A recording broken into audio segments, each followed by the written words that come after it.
I'm Vicky Woodings. I'm a qualified careers guidance practitioner and a careers leader in a school, and I also run my own business, which is Careers Leader Consultancy.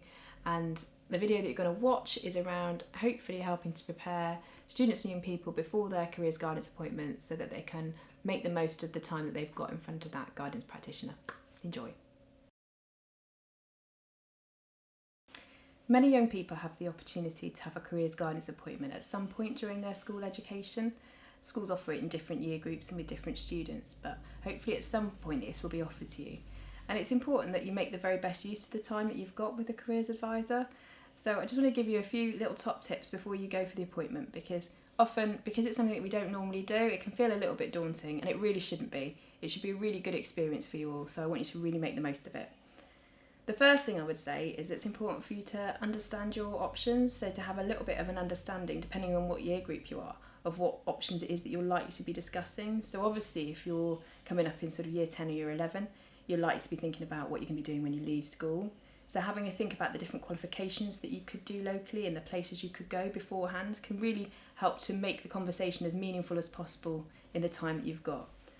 The time that you've got with the advisor, they will probably say that at the start, but it might be quite limited. So to really make the most of the time, if you can have some of those ideas in your head beforehand, that will hopefully make the most of that appointment time that you've got. So to have some kind of understanding of what it is you really want to get out of that appointment, because it is your time. So before you go in, think about what are the most important things for you.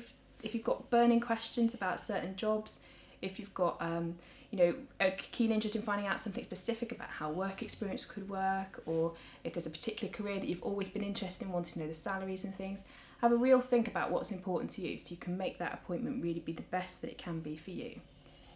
It's important that you give a little bit of time to some preparation and research before you go into your appointment time, because actually we've got access to fabulous resources now on the internet and in your teachers and from your parents and the people that you know in terms of jobs and colleges and sixth forms and opportunities for you. So do as much research as you can, and if you're sitting there thinking, actually, how can I do research because I haven't got a clue what I want to do at all, don't be put off by that. Just have a think perhaps about maybe some of those sort of what's important to you. Think about what your hobbies are.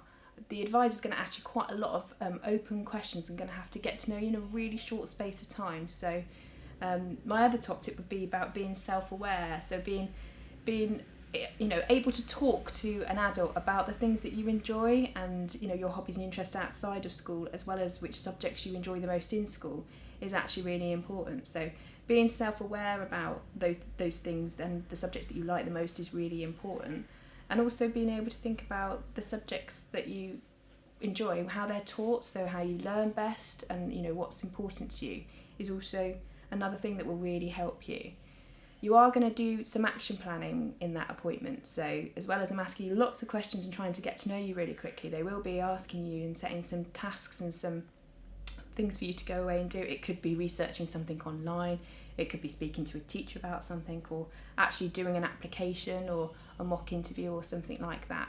So be honest about setting reasonable time frames so that everything on that action plan is things that actually you will be able to get done.